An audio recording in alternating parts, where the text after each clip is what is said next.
Part 1. The incident at Varnak Station. 700 words. Varnak Station was no stranger to strange species. Positioned at a major interstellar trade junction, it saw everything from crystalline avians to quadrupedal miners with 8 eyes. Diplomats, smugglers, pirates, and peacekeepers alike all passed through its bustling corridors. But on that particular day, something arrived that silenced the station in seconds. A Terran warship. The Icarus Rising wasn't large.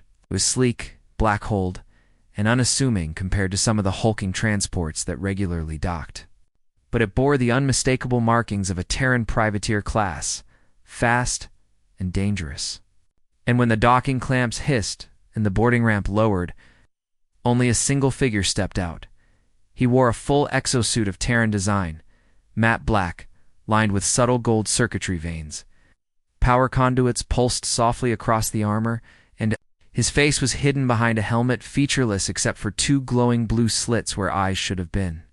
The man didn't speak. He didn't wave. He simply walked forward with deliberate steps, storm behind a visor. In the control tower above the concourse, Drexian officer Kelthax bristled. His species prided itself on order and protocol, and the sight of a fully suited human entering without removing his helmet triggered every alarm in his head. Activate security lockdowns. He didn't remove his helmet, Kelthax growled, snapping orders to his crew. Protocol 7 to be detained if necessary. Sir, one of the operators warned nervously. He's Terran. That might escalate. Do it. Below, the armored human continued walking toward the customs checkpoint. Bystanders moved aside. Even a pair of Brackner mercs known for their aggression chose not to provoke him. The concourse grew still, uneasy. Everyone knew the unspoken rule. You don't board with a helmet still on.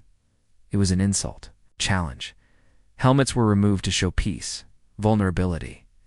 Leaving one on meant you were expecting combat. And Vance, no one knew his name yet. But they would not come in peace. Drexian guards assembled in front of the customs gate. A dozen in all, wearing light combat armor and holding stun spears. They braced themselves as the human approached. Halt, barked the lead officer. You are in violation of council boarding regulations. Remove your helmet immediately or face detainment. The human didn't stop, I said. The lead guard moved forward, pulse spear raised. That was his last mistake. With speed that defied biology, the Terran closed the distance. One hand lashed out and seized the spear. The other came around in a piston-like strike that drove the reinforced weapon shaft into the Drexian's chest.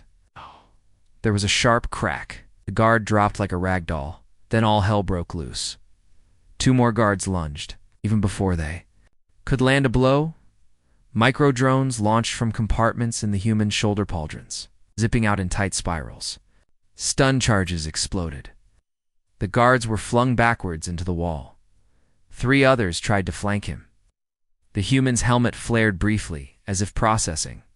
His movements turned clinical mechanical almost. He dropped low, kicked out 1 guard's knee, and sent a fletchet blast into another's weapon. Sparks flew. Another soldier collapsed, twitching, hit with an electric burst. 10 seconds in, and 8 guards were down. By now, klaxons were screaming through the station. Civilians screamed and ran for exits. Automated turrets swiveled toward the intruder butt before they could lock on. His suit pulsed again, firing a directional EMP that fried their targeting systems. He didn't kill anyone. That was what made it worse. No one knew why he came. Vance walked straight past the checkpoint, past the vault security doors, which somehow opened for him and into the restricted command terminal zone. Station records for the next 5 minutes were gone. Erased. Whatever he did in there, only Earth knew.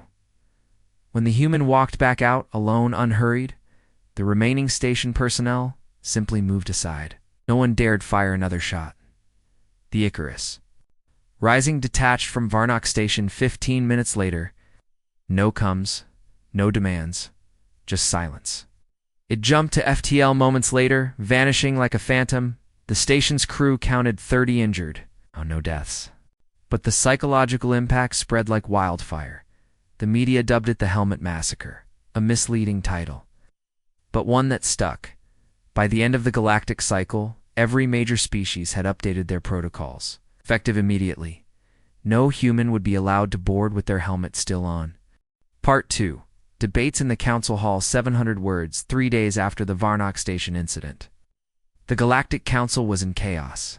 The chambers of Orion Prime, once the epitome of calm diplomacy and interstellar decorum, now echoed with shouting, accusations, and raw panic.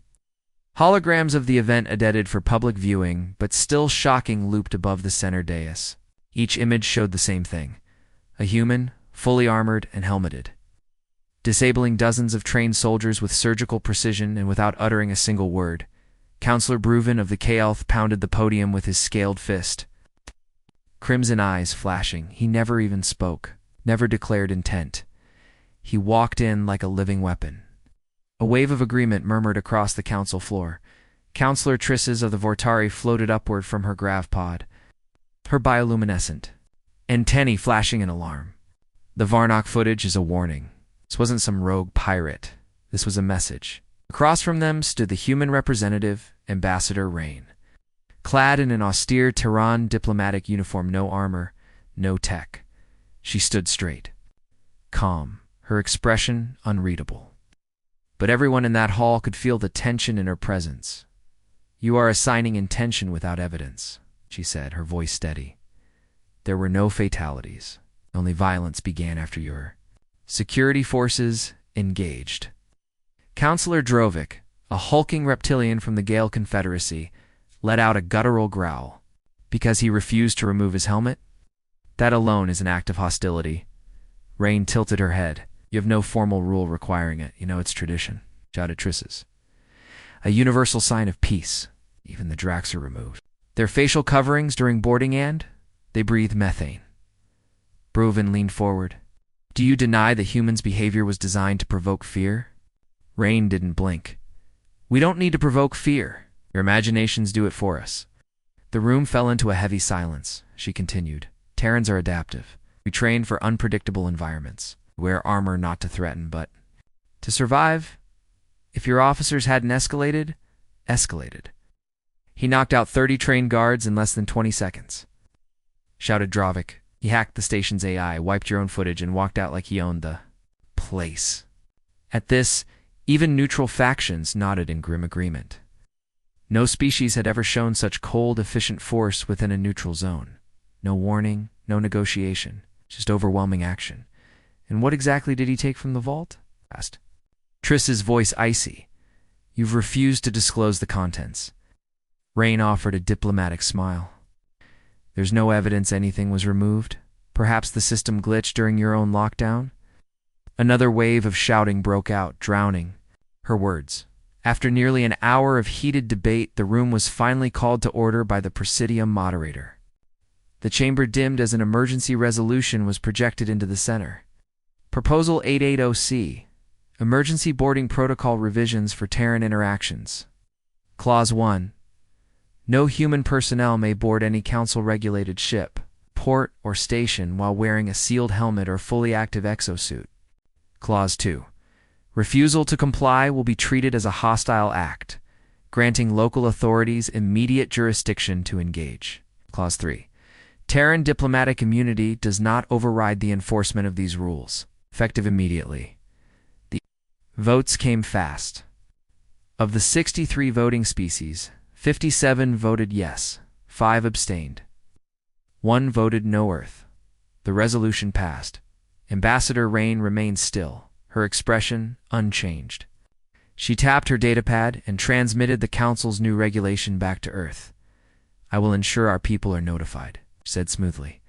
"Though I might suggest," her eyes flicked toward the Varnock footage still looping above, "if you truly fear what a helmet hides, perhaps you should ask yourselves why." She turned and walked out. Behind her, the council chamber exploded into whispers. Some were satisfied. Some were terrified. Others, especially those in military command, were beginning to ask questions they weren't ready to answer. What kind of soldier fights like that? And why was he alone? But none of them knew the truth. Vance wasn't part of a military unit. He wasn't sent on official Terran business. He had once belonged to something else, something Earth denied still existed. And if one human could do that, fully armored and silent, what would happen if Earth sent a dozen? Or 100? Part 3. Origins of the Helmet. 700 words long before the Helmet massacre at Varnak Station, Earth had already learned a brutal truth. In the galaxy, peace is a privilege, but survival is engineered.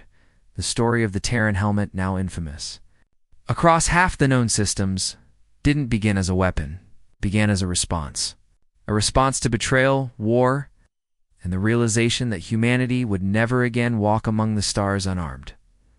The year was 2311 Terran Standard. Nearly 6 decades before Vance ever donned his armor, humanity had just become a recognized member of the Galactic Council. Bright, eager, and hopeful, Earth had opened its arms and trade routes to dozens of alien civilizations. Cultural exchange programs, joint missions, and even cohabitated spaceports were established. The galaxy had seemed vast and welcoming until the Sidre ambush during a Council peacekeeping operation near the Velnar Rift. Terran forces were sent to assist the Corythia Council species under attack from pirates.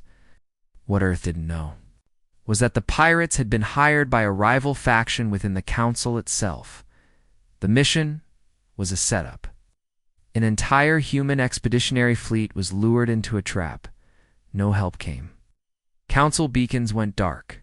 Appeals for aid were ignored. Out of the 12,000 Terrans deployed, only 76 made it back. The message was clear. Humans were expendable. Earth never forgot. It didn't scream in protest. It didn't retaliate. It simply disappeared from the conversation. For the next decade, Terran diplomats smiled politely at galactic summits. But back home, Earth was building something terrifying. The Helmet, innocuous at first glance, was part of a larger project dubbed Project Phantoma, top secret. Earth initiative under Terran Special Command. The idea was simple in theory. Create not just armor, but a fully integrated combat environment. Something a soldier could live in, fight in, think through. Not an extension of the soldier, but an evolution of the soldier. The early prototypes were unwieldy, too heavy, too energy intensive. But over time they evolved. Nanofiber composites, adaptive camouflage, internal AI coprocessors, drone control hubs, environmental control, biofeedback regulation, medical injection ports. The Helmet became a self-contained battlefield, and within it, the operator was transformed.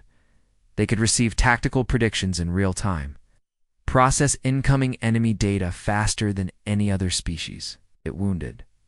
Helmet would inject stimulants or seal breaches. If disarmed, it would convert to a weapon on its own. Some even had neural command links, allowing thought, initiated, action. But these helmets weren't mass-produced. They were issued only to a select few. They were called Ghosts of Sol humans, trained not to fight in squads or regiments, but to operate alone, behind enemy lines, on impossible missions. As infiltrators, assassins, or surgical deterrents, each ghost was known by a cal sign. It's not a name. Vance, the man at Varnak Station, was one of them, or had been years ago. His file was sealed, his record erased. He wasn't supposed to exist anymore, but apparently still had his helmet.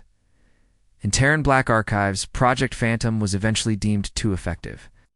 The psychological impact of helmeted ghosts walking into a battlefield silent, faceless, unstoppable, was beginning to fracture alliances. Even Earth's allies grew nervous.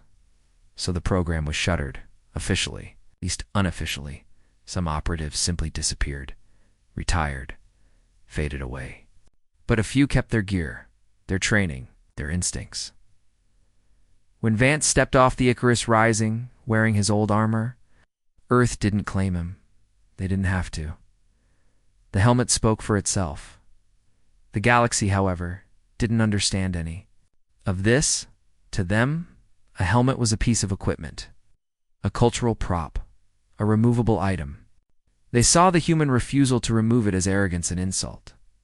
But for Terrans, it wasn't about pride. It was about control. The helmet was safety. It was certainty. In a galaxy where betrayal once cost thousands of lives, keeping the helmet on wasn't just precautionate, it was policy. What alien species saw as aggression was to humans just insurance. And that misunderstanding, that vast gulf of interpretation, was why Vance walked off that ship fully sealed. He wasn't making a statement. He was following training. The fact that it triggered a full-blown security response, that only proved Earth's training had been correct. Now, the helmet is banned. But the fear lingers, and in hidden bunkers across Earth, in simulations deep beneath Mars, new iterations are being tested. More efficient, more adaptive, more terrifying, because Earth knows something the Council doesn't. Peace is temporary, and when war returns, it won't be helmets that are banned. Part 4. The Imitators and the Aftermath, 700 words. Fear spread faster than truth. After the helmet massacre at Varnak Station and the passing of Protocol 880C, the galaxy entered a new Era 1 defined by paranoia, caution, and copycats. What had once been seen as mere Terran eccentricity, refusing to remove a helmet during boarding, was now perceived as a symbol of raw, controlled violence. And where there is fear, there are always those who seek to imitate it. Within weeks of the Varnak incident, black markets throughout the mid-reach and outer fringes began offering Terran-style combat helmets. Advertised as genuine Earth military gear, though most were cheap replicas, they became status symbols among pirates, smugglers, and mercenaries. Wearing one was a statement, I am not to be trifled with, but most forgot the truth. The helmet was never the weapon the human was. The first major incident came when a group known as the Red Dust Syndicate hijacked a diplomatic vessel near the Farah Nexus. Their leader, a towering insectoid named Verxel, had outfitted his entire crew in imitation Terran helmets and modular suits. The Red Dust believed that if one human could terrify the galaxy, an entire crew could bend it to their will. They were wrong. During the hijacking, the ship's systems malfunctioned under the strain of dozens of overclocked exosuits, most of which were reverse-engineered without proper failsafes. Half the crew collapsed when neural interface feedback loops spiked. 2 of them spontaneously combusted from unregulated energy discharge. The ship's own AI, detecting multiple hostile power signatures it mistook for actual Terran ghosts, triggered its self-destruct protocol of the 22 hijackers. Only one survived, and his last words captured in a damaged recording. We weren't ready. They trained for this. We just dressed like them. The fallout was swift. Council authorities cracked down on black market armor trades. Ports deployed anti-helmet scanning drones. But the damage was done. The legend had already taken root. Other incidents followed. A mercenary company called the Iron Maw wore custom helmets during a raid on a KLTH colony, only to be routed by a single human security officer, armed. Another gang in the Anti-Re Belt tried to stage a fake Terran boarding assault to intimidate local warlords. The warlords retaliated by glassing their station from orbit. Every imitation attempt ended the same way. Disaster, because no one understood what wearing that helmet truly meant. To a human, a sealed helmet wasn't a mascot, was a contract, a promise. I am trained, prepared, and willing. And worse, it meant I'm not here to talk. The galaxy slowly began to realize fear of Terrans didn't come from the armor. It came from what they did while wearing it. Meanwhile, Earth said nothing. Ambassador Rain continued attending council sessions, her poise unshaken, always diplomatic, always unarmed. Publicly, Earth denied involvement in Varnak. The man was rogue, not sanctioned. The incident was regrettable. Privately, Terran Command reviewed the Varnak footage with interest. They noted Vance's timing, his efficiency, his control. Though no official contact was made, back-channel chatter hinted that Earth knew exactly what had happened and had let it happen. Some council members began to suspect a deeper game. Why hadn't Earth tried to clear its name? Why did they accept the helmet ban so easily? Why did they never produce copies of the helmet while everyone else scrambled to? The answer chilled them, because Earth didn't need to. Then came the real shift. On station logs and patrol reports, across the galaxy, odd incidents began to appear. A lone human entered a mining station with their helmet fully visible, though unsealed. The entire command crew stood down just in case. A Terran warship approached a blockade line. Its boarding crews stepped out helmets off, but wore dark visors. The opposing fleet surrendered before the first come was transmitted. A diplomatic shuttle in the Zarn territories was allowed to bypass 6 inspections because the pilot was human and her helmet sat in the co-pilot seat, visible and untouched. These weren't battles. These were psychological victories. The symbol of the helmet, now banned, had become more powerful in absence than it had ever been in action. The galaxy had overcorrected. Now, even the possibility of a helmeted human sparked fear. Earth's silence became strategy. In time, a term spread among the galactic military academies, ghost effect, the strategic psychological impact produced. When a human wears, references or implies access to classified Terran armor or ghost training, young officers were trained in protocols. If you see a helmeted human, do not engage. Do not provoke. Wait for confirmation. Contact high command. Always defer. What began as a single rogue action had spiraled into galactic doctrine, and Earth never had to lift another finger. Part 5. A helmet on the floor, 700 words. Time dulled many things, wars, treaties, betrayals. But the galaxy never forgot Varnock, and it never forgot the man in the helmet who walked in, broke every rule, and vanished without a trace. Years passed.